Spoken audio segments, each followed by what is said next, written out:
It's a new day for marketers. The day we overcome the uncertainty of shifting customer, business, and employee demands. The day we free ourselves from the pressure to transform our organizations with tools that aren't up to the task. Starting today, the technology you trust to earn new customers, nurture them into advocates, and over-deliver on customer, employee, and business expectations has been completely reimagined for the challenges you'll tackle in the years ahead. We're re-engineering Oracle marketing from the ground up to power a new breed of marketers, creating modern marketing solutions that build bridges between your teams, across your business, and through to your customers. We're building an experience that gets technology out of your way and in line behind you to help you expand opportunities, adapt, and get back to doing what you love as a marketer. Today is the day. Welcome to the future of marketing with Oracle. Please welcome Senior Vice President Marketing, Oracle, Rob Pinkerton.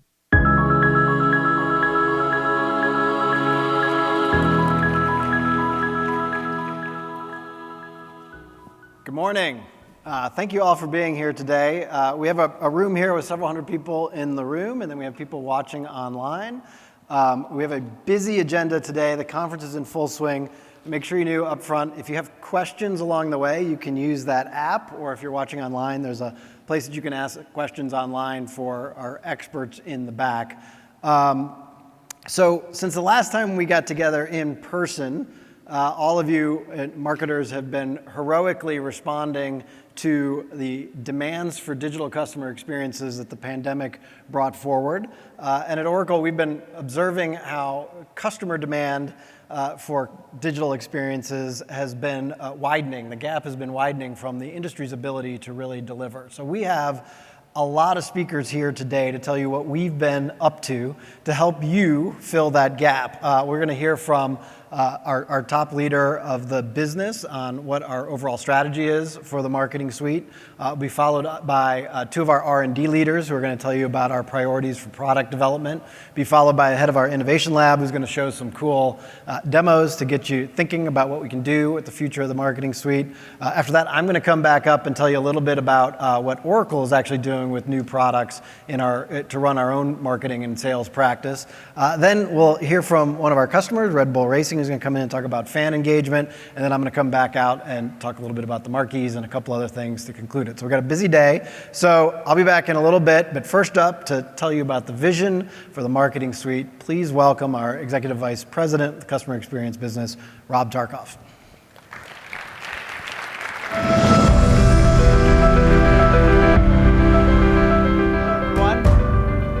This is that point where we say, wow, great that you all got your clothes on and got out of your houses and came to Vegas and braved the elements. The elements are different in Vegas, of course. It's like beer spilling on you from the poker table, recirculated oxygen, secondhand smoke. It's all great. Part of the reason I love being here. Okay, well, with that in mind, oh yeah, and then trying to fit into your work shoes, which I couldn't do, so I had to wear more comfortable shoes. But awesome to have all you here, excited to share with you a lot of what's happening with marketing. We've been on an incredible journey to really modernize the entire suite, to modernize what we think is the way the industry does business, the way it thinks about marketing opportunities. And a lot of that is because today business leaders need a lot more from marketing. They struggle at every company, and we've seen this over time, to figure out how do I justify the investment that we put into marketing? How do I make sure sales and marketing are aligned as we continue on our journey? And I've seen this over my career. At every company I've been at, there's always been a dialogue about the value that marketing creates for sales and the way sales takes advantage of the value marketing does create. And every conversation that I had with a chief marketing officer or head of revenue, back when I was a CEO as well, it seemed like it needed some sort of translation layer. The metrics just weren't aligned. Every conversation was about, you don't quite understand what matters to me most, and the metrics that drive my KPIs or what my KPIs are. So I realized one of the ways that we were going to solve this problem, given the vast amount of technology that we have at Oracle, is to change the way people think about their barriers to success and to eliminate as many of those barriers as we could with a new platform and a new marketing stack and a new approach to solving the problems of sales and marketing, particularly in high tech and B2B and industries that were very prevalent in across the board. And to do this, we realized we had to dramatically simplify the technology that went into connecting sales and marketing together and to really focus on the process of what matters. And that process is the end-to-end flow of how you generate and qualify an opportunity so that you can really talk about revenue as the key driver. As I used to say, it's one of my favorite expressions of all time, in sales and marketing, revenue is the only deodorant. So that's the most important thing, is how do we generate revenue? How do we figure out how we're going to get to conversation-ready opportunities? The problem with this is that as marketers today, you're facing an increasingly complicated array of technologies. You are barraged with new entrants into the space. In fact, over the last 10 years, there's been a 65-fold increase in the number of marketing technology solutions, which sounds great if you're a startup trying to get into the Martech space, but not great if you're a purchaser of those technologies trying to standardize on a platform and a stack that's going to carry you through the rest of your career. The internet turns 40 next year, and we've had exponential increases in the technology to choose from. So how do you navigate that? And particularly going into a recessionary environment, how does a marketer build a sustainable platform in the face of so many different choices that confuse a lot of different buyers? I think this is the case as we look out over the next year or two. The number of bankruptcies among Martech providers is going to go up dramatically. And so a lot of buyers are going to be left with remorse about how do I implement solutions that no longer are available in the market, the companies no longer exist. So what do you do if you're stuck? So that's really the problem that we set out to solve. We said, there's too many options today, and most businesses today need to be able to implement something that can scale, that can connect their sales and marketing operations with a common set of languages, a common set of flows, and can reduce the complexity across the entire journey. That's sales, marketing, advertising, content management, use of products and references, everything that you use to generate interest from your prospects and your buyers. How do I simplify that entire journey to move away from point products and more towards platforms and suites? And so today, most businesses are going to be focused on efficiency. We all know that. Going into a recessionary environment, your CFOs are probably all saying to you, prove to me that your marketing spend is working to generate opportunities that sales can take advantage of. And the CFOs are increasingly seeing that about a third of their expense is going towards Martech. And it's going towards increasingly micro-segmented solutions around that. So they're pushing the CMO, and the CMO is rightly asking all of their vendors, including Oracle, how do I get a return on this technology investment? The revenue side is now increasingly having to look at ways to monetize their own base. And a lot of that is because the change in data that's available to them to prospect. We all know the challenges of third-party data and third-party cookies. We're not any longer going to be able to buy audiences off the shelf and implement them. So we have to understand our own data. What are our customers doing? What are the signals that really drive them? How do I make sure that I can take advantage of everything I learn about the customer over the time that they've interacted with me and even before they've interacted with me?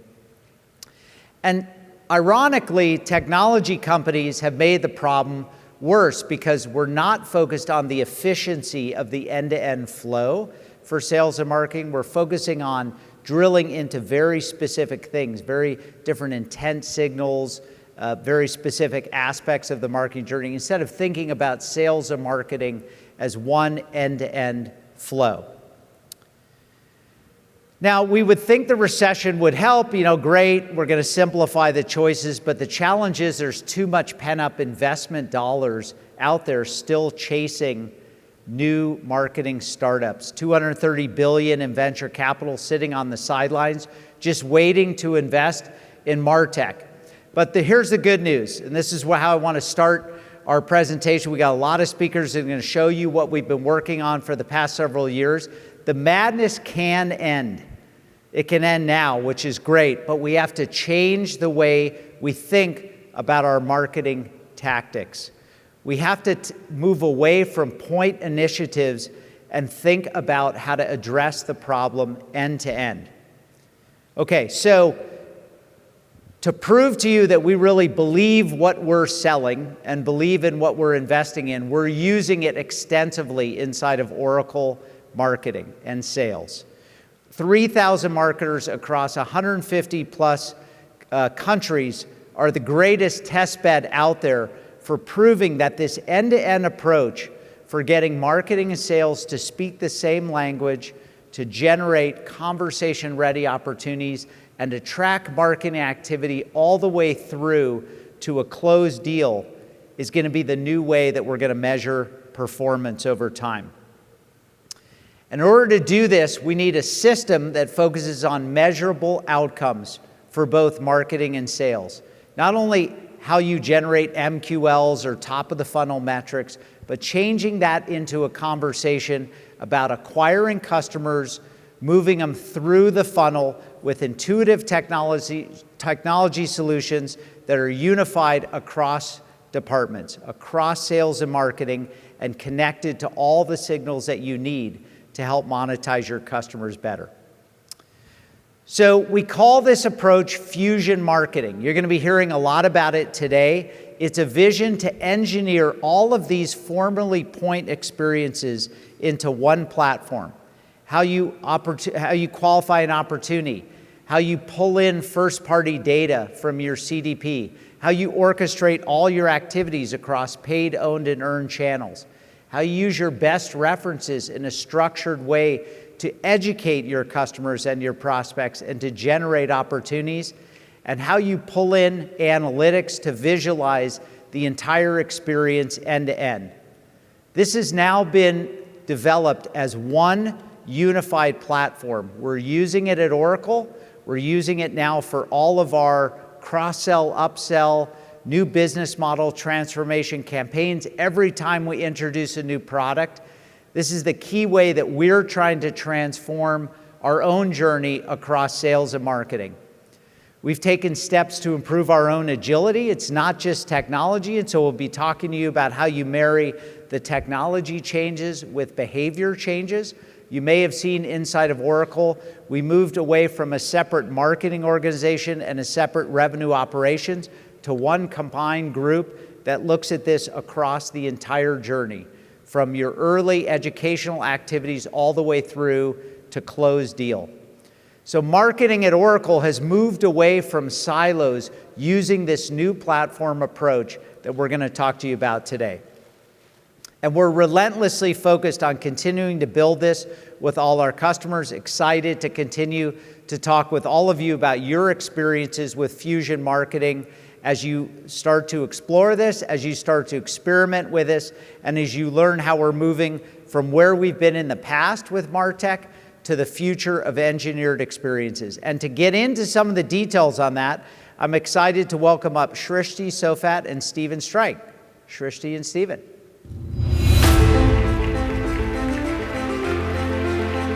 Thank you.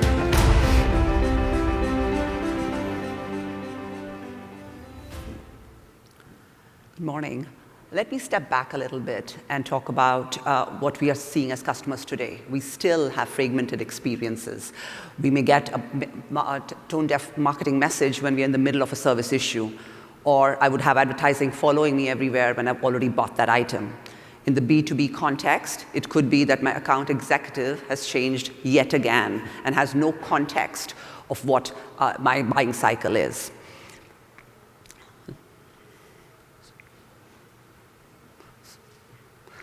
Oracle Fusion Marketing.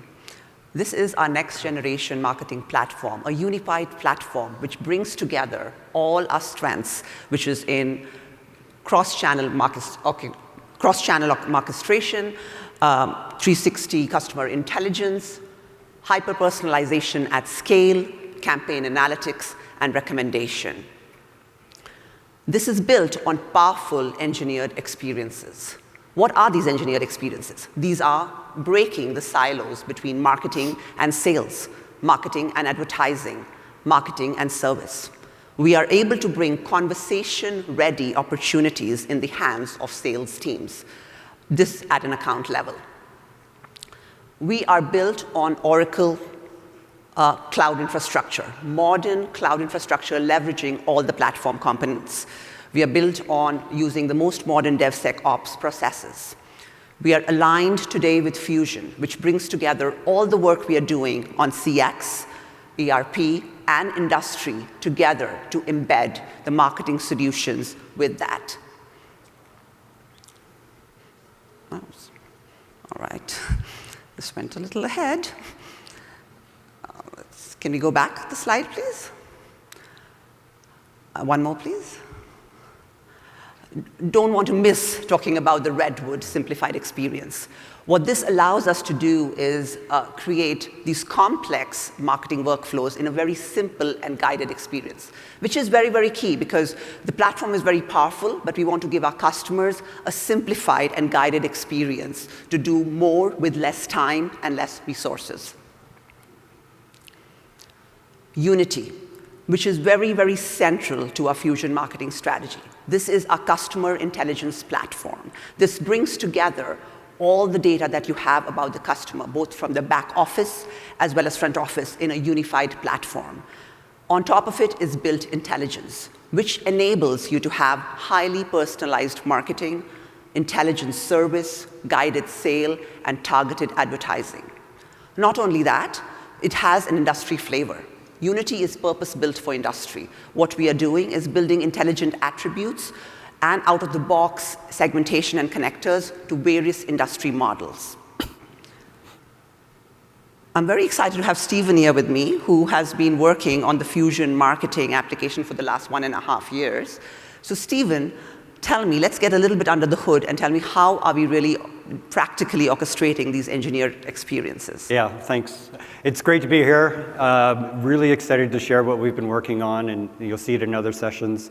As Rob talked about and as Srishti just mentioned, when you're thinking about engineering an experience, you have to start with what is the problem that you're trying to solve? What job are you trying to get done? What process are you trying to remove the friction from? As articulated, Fusion Marketing is addressing targeted account campaigns, cross-channel, pre-qualifying opportunities with personalized content. It's a complicated process. Targeted account campaigns sound relatively simple, but when you think about doing account identification, contact enrichment, do I have enough coverage? Do I have the right content? Where is the content? Is it available? Is it shareable? How do I get an email campaign created? How do I do paid media advertising to cover that? When I launch that, how do I collect the signals from known and anonymous behavior? How do I understand that a buying group is forming at one of these accounts because of the interactions with the content? There's a lot going on there, and that's why traditionally these campaigns actually are quite difficult to create. If I'm a regional business development team or field marketing team, I might want to get a campaign out the door pretty quickly, but it can take weeks to coordinate all those different pieces. So we built a single pane of glass, a new application that sits on top of all those subsystems and provides a very guided and prescriptive flow to create one of these campaigns step by step by asking questions. What is your intent? What are you trying to achieve? What is the goal? And then by going through this process, all the other headlessly subsystems, the campaign is created and launched. The activity is tracked, and we're qualifying at the opportunity level and sending all of that information over to sales so that they know why it's qualified. So this is very interesting, and it's a little bit of a paradigm shift from the usual MQL and lead-based scoring, and you're really focusing on opportunity, isn't it? Yeah, very much so. So, MQLs have been around forever. I think the lead waterfall funnel was probably 2005 or something like that. Serious Decisions was talking about it. But anybody who knows, is going through account-based marketing understands that sales and marketing alignment has always had some friction between an MQL being converted to an opportunity. Sales doesn't trust the MQLs, doesn't understand them, maybe doesn't follow up on them necessarily, and marketing gets frustrated because they're measured on MQLs as performance marketers, so they have to produce them. So instead, we're trying to solve the people and process problems here by starting at the opportunity at the very top of the funnel and saying, we know who these target accounts are, we know the people at these accounts, and we're trying to get more people, perhaps get more people. Let's understand what their engagement is, understand what their intent is, visualize the buying group, get it to a point where it's a qualified opportunity, and send that directly to sales. So this is really exciting, Stephen, but I know you and your team are sort of imagining all the possibilities around engineered experiences. Can you share what's in the future for Fusion Marketing? Yeah, so target account campaigns is the first thing we've done. Again, cross-channel advertising. You're going to see it demonstrated in a moment. But we have a lot more up our sleeves. Event creation, registration, management as another guided process, retargeting right out of the box, free trial type programs. All of these things will be recipes and templates that allow teams to accelerate their creation of campaigns. Excellent. Thank you so much, Stephen. This was great. And now I'd like to call on Alistair to really give us a live demo of what's already live. Come on, Alistair. Thank you. Thank you. So I've got 4 minutes to show you a ton of great stuff. And I was told, don't go over, don't go under, so we'll see how well I do with that. I wanted to show you one of these engineered experiences in action. So we're going to go through the workflow of creating a reference-based selling campaign for a fictional B2B high-tech manufacturing company. And it's really all focused on being super straightforward and friendly. So we're going to start out by clicking on Create Campaign. And the first step is to choose the product that we're trying to promote. And this all comes from a centralized catalog, and we're selling hybrid fuel power as a service. Thrilling stuff, I know, but as a European, it's all about power at the moment. So the next step is to choose the audience that we're targeting. And this is some audiences that I've already created in Unity, which gives me the power to target based on information that's coming out from ERP, Net Promoter Score, sentiment, assets owned. And I can choose this first segment and add them to my campaign really easily. Now, the next step is possibly one of the most important ones because a reference-based selling campaign needs references. And this is richly integrated with Oracle content. And what it will do is start recommending stories that are striped based on the product that I picked and the individual industries that are represented in my segment. But of course, as a marketer, I retain full control over the way that this works. So if I want to override one of these stories, maybe with something that I think is newer or more relevant, I can just tap on Replace, and I get the content picker come up right in the experience. And I'm going to use bare metal hosting as a good example here, because I think it really resonates with the target audience I'm going after. So if I confirm this change and then move on to the next step, we should see that I've updated that individual view, and of course I can rinse and repeat as I work through this process to get the exact campaign that I want. Now the next step is configuring an email. Now again, I can use a template that's already created, or I can use this beautiful built-in experience to create something custom. But I'm going to pick one of the ones that's already set up for me, this hybrid power to high-tech manufacturing diesel customers. And as I select that, I'm going to get an in-process preview of what that will look like for one of the contacts that was in my segment. And of course, I can click to pick a different contact, get a sense of the way that the personalization is going to work. So if I look at one for, in this case, Jack Richardson, you can see the imagery and messaging shifting. Now, when Jack clicks on this email, the call to action is going through to a landing page. So here we get a beautiful landing page experience, and I've picked one that's pre-built, that's tied in with Oracle Content Management. And you can see as I scroll through this, I'm getting relevant content targeted based on the persona of the customer and some of those stories embedded within it. Now, one of the great things about the way that this particular experience works is it's richly integrated with advertising. So rather than just being my owned channels, I can create an ad campaign for extending the reach or even discovering new opportunities. And it's a really straightforward process of configuring the budget. And again, I can go through and pick content based on industry. Now, what I wanted to do in the last 60 seconds I've got is show you the way that this would actually work if a customer were to click through and interact with it. So let's continue and look at Jack Richardson's experience. Now he gets his email and he clicks through and he starts to see this landing page, and this was the bare metal hosting story that we picked. And as we go towards the bottom, we can use Unity's intelligence to recommend the next stories that we might interact with. And we're tracking the behavior of Jack to build up a behavioral intelligence profile to understand how to best continue to engage with him. So after he's looked at a couple of these stories, we can adopt a progressive personalization strategy and use that to maybe put in front of him a form to capture more information about the way that he's engaging. And we've got a ton of great technologies for capturing this sort of information and guiding him through a very simple process. But of course, at this point of investment in Jack's flow, we can also use intelligent next best action engagement to find a way to keep this moving forward. And in this case, we can use chat with this holistic view that we've got to recommend a chat with a sales rep. We know the ideal time to engage based on his prior behavioral information. So as he says, yeah, I'd love to chat with the salesperson, we can recommend the right phone number because we've got that detail in his profile. And as he confirms that, we're going to create behind the scenes a conversation-ready opportunity that will be handed over into Fusion Sales. And if you join us a little bit later today in the Sales and Service Solution keynote, you'll actually see Kartik, who's hiding on the front row here, show us exactly what happens with this opportunity as it moves into Fusion Sales. And with that, I'm going to bring Rob Pinkerton back to the stage. That's my demo. Thanks so much.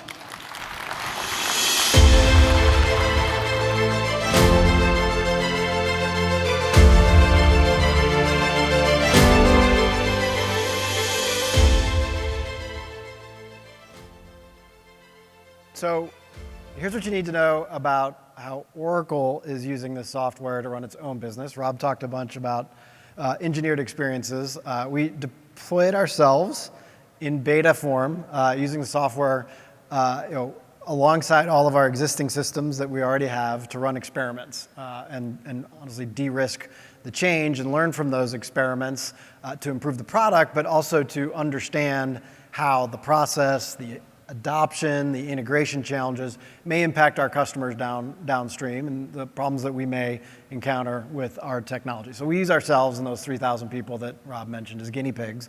And what we're specifically trying to do with, in addition to getting the slide to advance one slide forward, Mark, is we're trying to disrupt the funnel assembly. I'm going to keep hitting that button even though I think all it does is have a little note. There you go. Thank you. Is to really look across our entire CX platform, across marketing and sales and service, as a way to streamline the funnel and really try to shorten the cycle time by training machine learning models and leveraging artificial intelligence. And to do that, we really have to make sure one hand knows what the other hand is doing, and think of like a traditional funnel, which is largely going away or has gone away in a customer experience process. It's a way to train and better improve automation across all different touch points. So we're automating manual tasks wherever we can, obviously, which means largely for Oracle, that means pre-populating reference content. It means harmonizing the scoring across sales and marketing. You hear a lot of us talking less about leads and lead scoring and more about revenue and revenue attainment. Automating prospecting steps like proposal generation, making that automatic for salespeople earlier up in the marketing funnel, and also opportunity creation earlier in the funnel and opportunity as we're prospecting through. But most importantly, we're using our own customer database as an intelligence system to recommend better prospecting across all of our existing customers, first going out and buying lists or trying to do the more expensive tasks of acquiring those contact information in an online or event environment. So again, I don't think this is working for me, so I'll say advance one slide. A couple examples of what we're doing, and most of what we're doing is for Oracle is more about a next best offer type of marketing, or really how do you unlock the suite and get to, so you'll see a couple examples where we have upsell for ERP and ERP, legacy ERP to some of the new ERP, or more likely where we see in our own customer intelligence, where maybe a finance customer who's deployed ERP may see something valuable with a new CPQ offer or something with Fusion Analytics, and really using that as a way to train our own database to understand our customers better, so we're responding to what we know about them, what they need, and we're offering them what they most likely need in their own experience and their own journey. So far, the results have been promising. What would you expect that we'd present here initially? We've also had some campaigns that have failed miserably, but across those experiments, we've automated something to 70% of the transactions of the buying experience that traditionally have slowed down campaign execution. Largely comes from automated content delivery of campaign content that's already been created, right? It means what every marketer wants to do is get leverage and get more value out of the content that they've already created. We've seen an increase of about 10% of the number of opportunities from these campaigns and about 33% increase in the deal size within those campaigns, which largely comes from automating the prospect targeting. We'll keep you updated as we go. So look forward to that, and we want to share the journey and that experimentation with all of our customers and anyone who's interested, because we think it's exciting and it'll reveal some good stuff. Okay, so that's Oracle. Next, we're going to hear from Caroline Buckland, who's the head of fan engagement for Oracle Red Bull Racing, and Celika Caldwell, who's our group vice president of customer experience management. Before they come out, we're going to watch a little quick video about Oracle Red Bull Racing's existing loyalty program, the Paddock. So please go ahead and cue the video.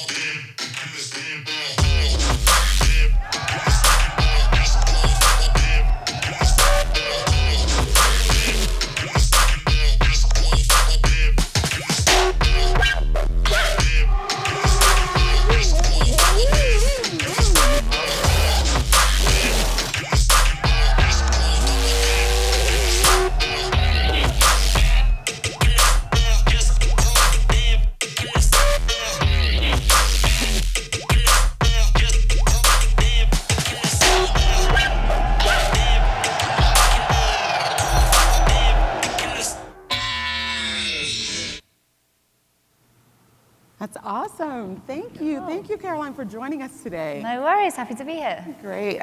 So in case you didn't know, we actually have a reason to celebrate today. A one-year anniversary, 1 year ago, this week, we actually launched Oracle's Red Bull Racing loyalty program, the Paddock. And I'm curious, Caroline, if you could just tell us, why did you want to launch a loyalty program? Yeah, sure. So first of all, thanks for watching the video. It's great to be here and kind of talk to you a little bit more about this. We at Oracle Red Bull Racing always want to put the fans at the heart of everything that we do. So we are constantly looking at ways that we can innovate and develop our fan proposition so that we can offer something really excellent for our fans. Our vision as a department, but as a team, is to deliver the best fan engagement experience across the entertainment industry in a way that only Red Bull Racing can. So for us, that's about marrying the Red Bull brand with the global reach of F1. So with that kind of in mind, we want to offer something that breaks down the traditional barriers that you might have seen within fandom and Formula One previously. If we were to sort of ask what you thought a Formula One fan might look like 5-10 years ago, you'd probably think male, older, richer, someone that's actually traveling to the races. And we very much want to break that barrier down and actually offer something that fans can get involved with, no matter where they are in the world and whether they're actually traveling to races or not. So that kind of premise helped us to build the vision for the Paddock. And we wanted to offer a program that not only would suffice and actually fill that need for the fan, but would constantly grow and develop and innovate as it got smarter, as it collected data and learned what fans were actually really interested in. So that we can kind of offer more of that content and give the fans what they want when they want it. So that was kind of the premise behind it. Obviously, you've seen the video to kind of showcase what the Paddock is. It's an area that gamifies the engagement experience and actually offers fans kind of rewards and points for doing activities they would already do as a fan. So yeah, watching videos, reading articles, etc. And that's great for the fan because they get something that they wouldn't have had previously. And it's also great for us because we can then learn about that individual, their preferences, and start to tailor the content that we give them next time. So that's the kind of premise behind it. And yeah, like you say, we've now had a year of the Paddock up and running, which is great. That's great. And I understand you won 2 awards, which I think you'll talk about a little bit later. And I think it's great that you not only launched it, But my understanding is you went from an idea, a concept, all the way to launch in 6 months. Like, that's remarkable. I'm sure, however, it wasn't all that easy, and there came some challenges along with that. Do you want to talk a little bit about what some of those challenges were? Sure, yeah. I think with any product launch, there's always going to be a few challenges along the way. We certainly had a few of our own. So like you said, it was really, really quick that we wanted to move on this. We actually had a whole team onboarding at the time, so there was some kind of continuity challenges that we had to face with members of a team joining when there's already a vision set and it kind of coming along halfway through a journey. So we actually lent on Oracle a lot to support us during that time through kind of strategic support at the start and help with actually onboarding some of our team. So that was certainly a challenge. We also had some technical challenges to face. We were going through a domain switchover as well on our website at the same time as launch. So that threw up its own challenges, and it just meant that we had to make sure we had a number of different departments who were all working together. So from our IT teams to our brand guys, our content teams, us in fan engagement, there was a lot of different departments that had to work really collaboratively and really quickly to make this happen. And I think really it was the fact that we had a very, very clear vision of what we wanted to deliver and some key objectives of how we were going to do that. And that allowed us to overcome some of those challenges because we all kind of could work together to the shared vision of delivering something excellent for the fans. And that allowed us to kind of work through it and work collaboratively to actually launch a product we're really proud of. Yeah, and in 6 months, I mean, that again, that's remarkable. Yeah. So I can only imagine, I'm sure you have some like highlights or some favorites in terms of some of the campaigns you've launched. Do you want to share some of your favorites? Sure, yeah, I certainly do. There's a couple of campaigns that come to mind. If any of you in the room are members of the paddock, you might have seen some of these already. But one of the favorites for me was a campaign we ran called Your Piece of History, which was a couple of months back this year, where we offered 30,000 fans in the paddock the chance to claim their piece of history, which was actually a really small section of Max Verstappen's World Championship race suit from 2021. An unusual prize that kind of comes into the whole, let's do something in a way that only Red Bull Racing can and offer something a little bit unusual. But we distributed 30,000 pieces of this race suit, and we asked fans to actually send in their reactions as well using Source Video, which is another of Oracle's tech that we've integrated into the paddock. And that was great. That's just a user-generated content platform that we could kind of gauge the reactions and the unboxings from fans around the world. So that was really, really fun. And then the other campaign to touch on was actually earlier in the year. It was our car launch. So for those of you who didn't see that, we actually ran a 30-minute show which talked through a lot about the team and about some of our key personnel. And it culminates in a car reveal for our RB18, which is the car that we've been running this season. And as part of that live stream, we actually, to go back to that point of wanting to put fans at the heart of everything that we do, we actually offered our fans the chance to be the ones to launch that stream. So through the paddock, we actually onboarded 6,000 plus fans to stream that reveal show live from their own social media platforms. So when we went live on Oracle Red Bull Racing platforms and in the paddock, a large proportion of our fans also did to their networks and to their audiences as well, which was a really fun distribution method that for us really did help put the fans at the heart of delivering a key moment for us. And as part of that show as well, we did some projection mapping and we put fan messages onto the cars. And one really kind of fun thing that we threw in there as well was we put in some codes, which were sort of 8-9 digit long codes that we hid as Easter eggs throughout that 30-minute show. And fans could put those codes into the paddock and redeem some extra points. So not only did that we noticed there was a lot of conversation on Twitter and on Reddit where people were trying to find these codes, but it also increased our streams on demand in the paddock because people wanted to go back and have another look and see if they could find some codes. So that was good fun, and that was a big highlight. Final thing I guess to say on that was, like you mentioned, we have won some awards now. And we've been recognised at the International Loyalty Awards for Best Loyalty Programme and Loyalty Redefined. Both of those are really important to us because it breaks out of just the sports industry and goes up against players across multiple industries. So that's a really nice recognition point for us. That's great. Congratulations on that. That's awesome. So we've come a long way. Here we are now a year later. And I mean, this is really a case study, frankly, for Oracle, our Fusion Marketing Suite. We're using the full suite, but in addition to that, you're also working with Oracle Consulting. So what has it been like to partner with us? What's it been like to partner with Oracle? Yeah, it's been really, really collaborative. So I touched on it earlier, but we've, since kind of launched to where we are now, we've actually been quite flexible with the way that we've worked with Oracle. So at the start, we needed a lot of strategic support. We had actually some help in recruitment through Oracle, so they came in and helped us with some of our recruitment processes. And we had a very hands-on approach at the start. We've now kind of moved through, we've upweighted our team, we've kind of onboarded and upskilled, and now we've transitioned into more of a consultancy-style relationship where our experts in field work directly with Oracle's experts in field to kind of really sweat the technology we've got and make sure that we're making the most of it. So that's been a really nice kind of change based on business needs. But I would say it's been a really true partnership, that's how you'd call it. Both sides have been working for each other. And I think the results that we've seen is just testament to the fact that it's worked really, really smoothly. And I look forward to seeing where we can go from here on in. Same here. Thank you so much. For all of you, if you're interested in learning more about the Paddock, head to rebelracing.com/the Paddock. Thank you, Caroline, for being with us. And with that, I'm going to turn it back over to Rob to close us out. Thank you.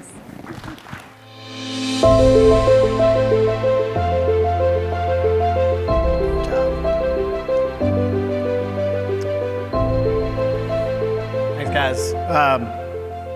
I'll explain this in a second. Thank you, everyone who's asking questions online, whether, I guess, online or in the room. There's some great questions back there, keeping all the product folks busy. First, as we close, I wanted to say a big thank you to all our Marquee Award winners. I actually, as a customer, won a Marquee Award. The team won. I didn't do anything. They twice. It was awesome. It was great for the whole company. It was great for the whole culture. I know how much work that the teams put into these. We put a lot of work into it on the Oracle side, reading and enjoying all the great submissions, which are so thoughtful and just a clinic in innovation.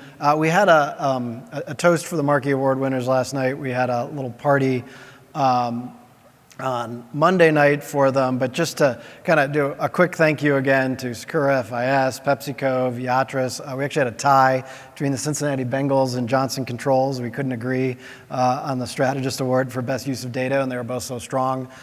We decided that tie was the best thing to do. Flight Center, Every, Deerbergs, Outokumpu. Are you guys here, by the way? They all came in. There we go. All came in from Finland the other day and have been just full of energy. It's awesome. You should check out what those guys are doing earn them the Originator Award. It's amazing. Thermo Fisher, Vertiv. On the next slide, we have our partners, also partners and agencies submit. Labris, Movable Ink, Accenture, Comtrade, and Labris. Just phenomenal job. Thank you for the submissions. Wonderful work. Congratulations. And look forward to seeing your continued extraordinary success in the market. This is not my therapy for being on stage. This is actually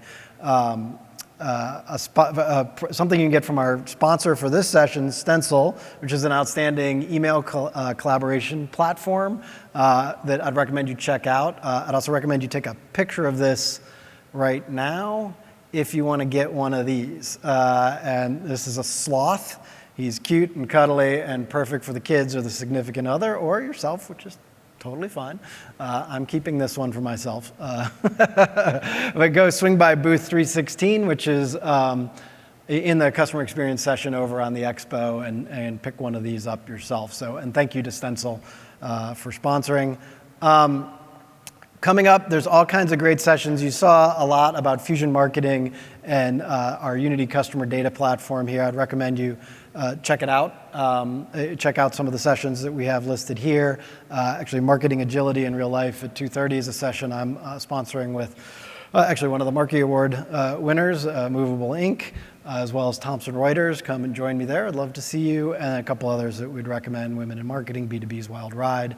That concludes this session for today. Thank you all so much for being here, and look forward to seeing you around the show for the rest of the day. Thank you.